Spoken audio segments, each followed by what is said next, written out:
With increasing frequency, new sections of freeway are being opened around the world, and the motorist has come to depend upon them more each year. They may be called throughways, or expressways, or parkways, or motorways, as well as freeways. But they are all the same to the hundreds of thousands of drivers who now use them.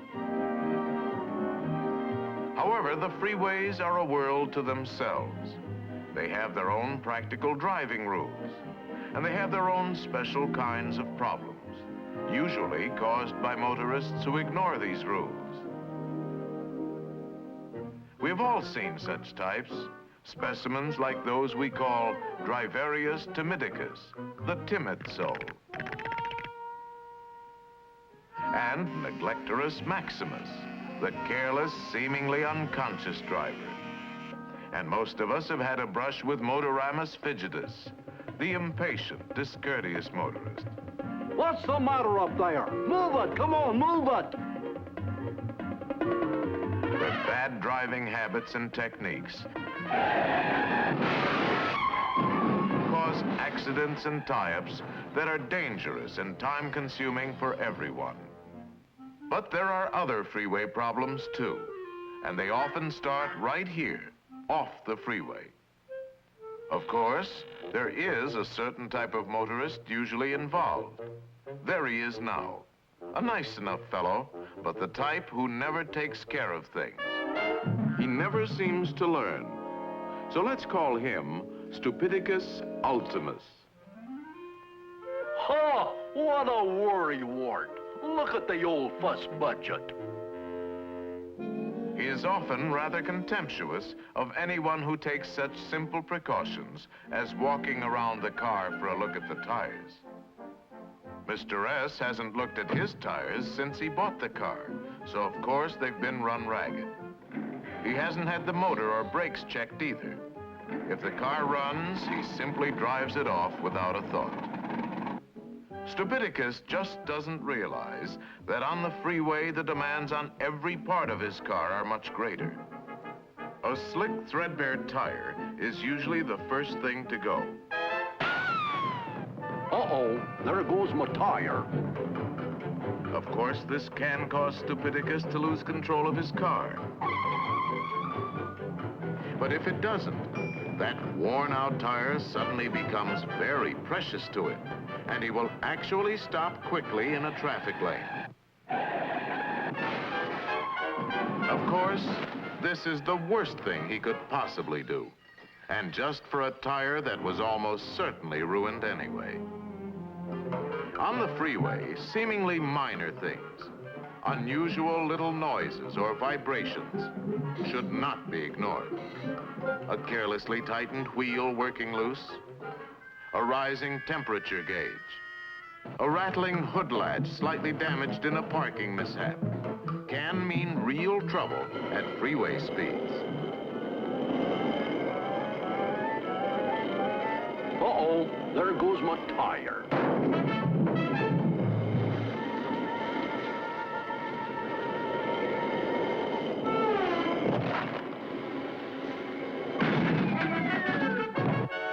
Stupidicus is the only one to blame for this predicament, but he has other ways of causing himself trouble too. For example, the way he puts things in his car. See how carelessly he piles them in the back seat, never thinking that in a sudden stop... Oh, ouch! Oh, ouch! Every one can become a dangerous projectile, threatening his life and limbs. But even worse is the way he loads a trailer. He usually piles too much on and then ties it down very carelessly. Naturally, at freeway speeds, part of the load is soon distributed along the way. This adds to other carelessly scattered litter, all of which costs millions of dollars a year to clean up. But there are often more immediate and far more serious results.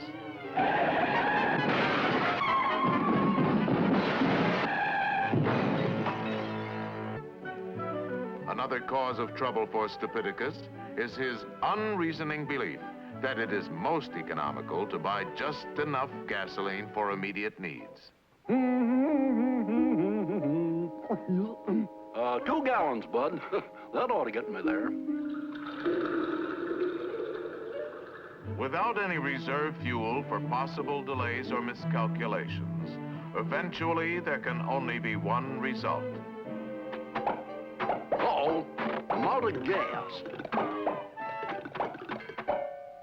Doggone gas gauge must be busted. Of course, Stupidicus does sometimes manage to get his car safely out of the traffic lanes after a breakdown. But even then, he often lives up to his name by getting out on the wrong side.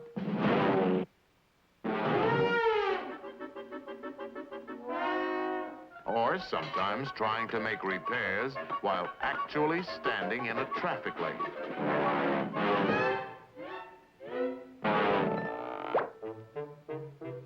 Sometimes he will even bet his life in a foot race from the center divider to the side.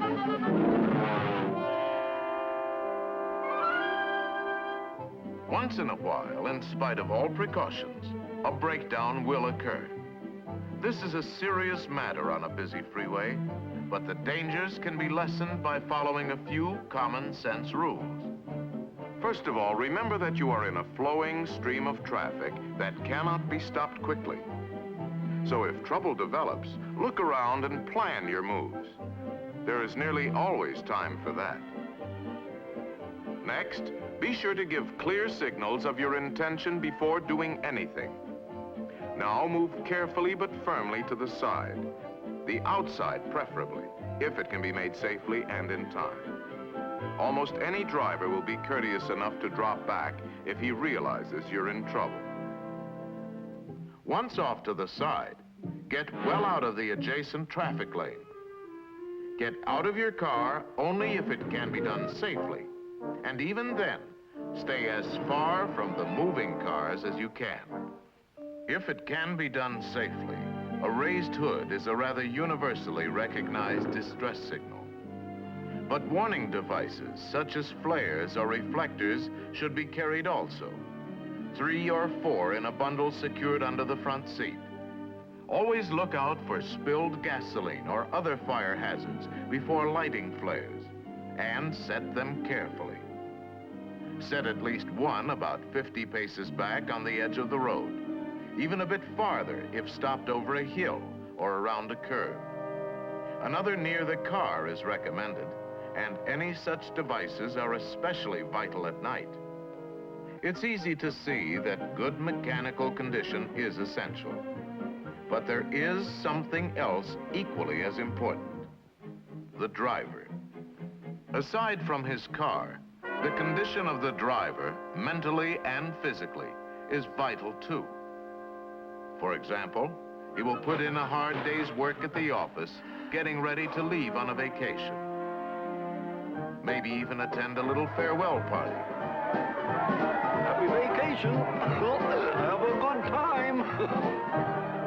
Oh, goodbye. See you in 2 weeks. And start out at the end of the day, planning to drive 300 or 400 miles without a stop. Inevitably, fatigue sets in.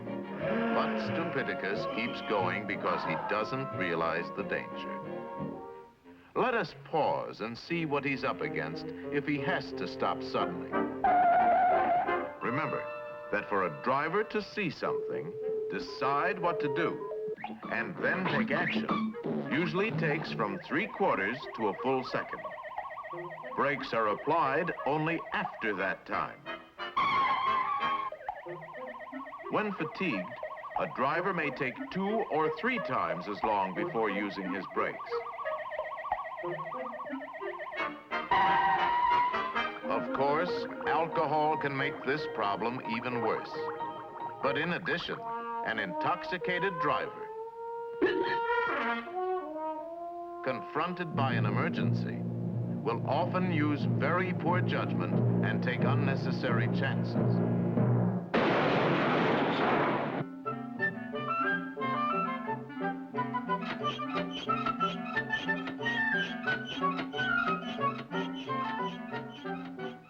Another problem on long trips is that the constant speeds and steady hum of the engine tend to subject Stupidicus, or any other driver, to a kind of freeway hypnosis.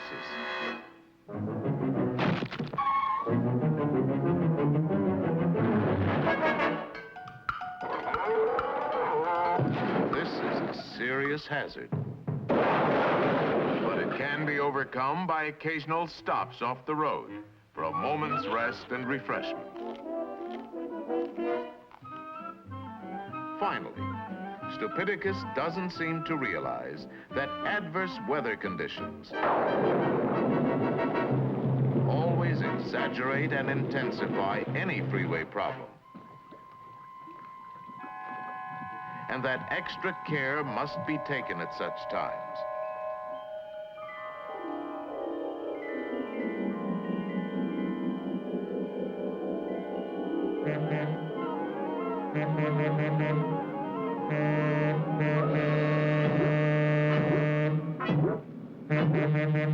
He must learn that planning ahead is essential to safe, efficient freeway driving. And he must not forget that this applies to short trips as well as long ones. Many common freeway problems can be avoided if a simplified sort of checklist is followed before getting on the freeway, whether to go across the city or across the country. This checklist should include the car, fuel, water, tires, brakes, engine condition, and seat belts. It should include the driver. Rest beforehand. Be alert. No alcohol. Rest stops on long trips. And it should include the freeway. Traffic conditions, weather conditions, knowing where to get on, where to go, and where to get off.